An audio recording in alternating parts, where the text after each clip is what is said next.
আলু চাষের মরশুমে হতাশ হয়ে পড়েন চাষিরা যখন আলু গাছে পাতা মোড়ানোর রোগ শুরু হয়, যা আলুর অনেক ক্ষতি করে। এই রোগের আক্রমণে আলুর ভালো ফলন তেমন হয় না। তাই ভালো ফলন পেতে হলে আলুর পাতা মোড়ানোর রোগ দমন সহ বিভিন্ন রোগ দমন সম্পর্কে আমাদের জানতে হবে। সঠিক পরামর্শ পেতে কৃষি কর্মকর্তাদের সাথে সমন্বয় করা জরুরি অথবা কৃষি বিশেষজ্ঞ পরামর্শ দরকার।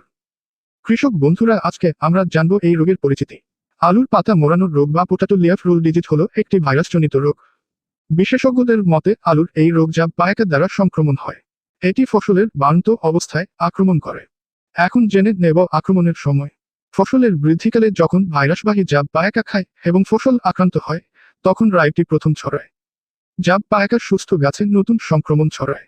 জাব পায়কার জীবনচক্রে ভাইরাস স্থায়ী হয়, তাই সংক্রমণের সম্ভাবনা বেশি থাকে। ভাইরাসটি ছড়ানোর জন্য বাহককে কমপক্ষে 2 ঘন্টা ধরে ফসল খেতে হয়। আসুন এবার আমরা জেনে নেব কি কি লক্ষণ রয়েছে এই রোগের। কৃষি বিষয়ক তথ্য বলছে, আলুর পাতা মোড়ানোর রোগের লক্ষণ ফসলের জাত, পরিবেশ এবং সংক্রমণের ধরনের উপর নির্ভর করে। এটি একটি ভাইরাসজনিত রোগ। জাব পায়কা দ্বারা প্রাথমিক সংক্রমণ বেশিরভাগ কচি পাতায় দেখা যায়। এই রোগের আক্রমণে গাছের পাতা খসখসে, খাড়া অথবা পাতার কিনারা উল্টো বা ওপরের দিকে মরে যায় এবং শুষ্ক, ধূসর হয়। আগার পাতার রং হালকা সবুজ হয়ে যায়। কখনো কখনো আক্রান্ত পাতার কিনার লালচে বেগুনি রঙের হয়। বয়স্ক পাতা অনমনীয় ভঙ্গুর হয়ে উল্টে যায় এবং নিম্নভাগ বেগুনি লাল বর্ণের হয়।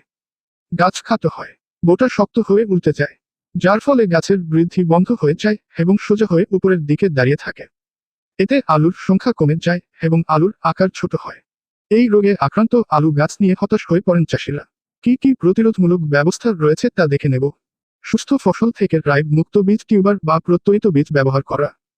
ভাইরাস প্রতিরোধী জাত চাষ করা। জমি তদারকি করা এবং রাইড আক্রান্ত গাছ সংগ্রহ করে ধ্বংস করা। আগাছা দমন করা এবং ভাইরাসের পায়সক ও জাব পায়কার ধ্বংস করা।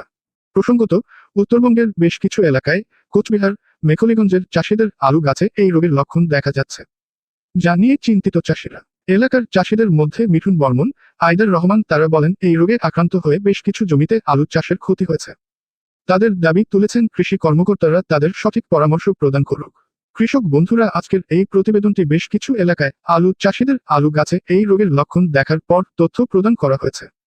প্রতিবেদনটি ভালো লাগলেই শেয়ার করবেন।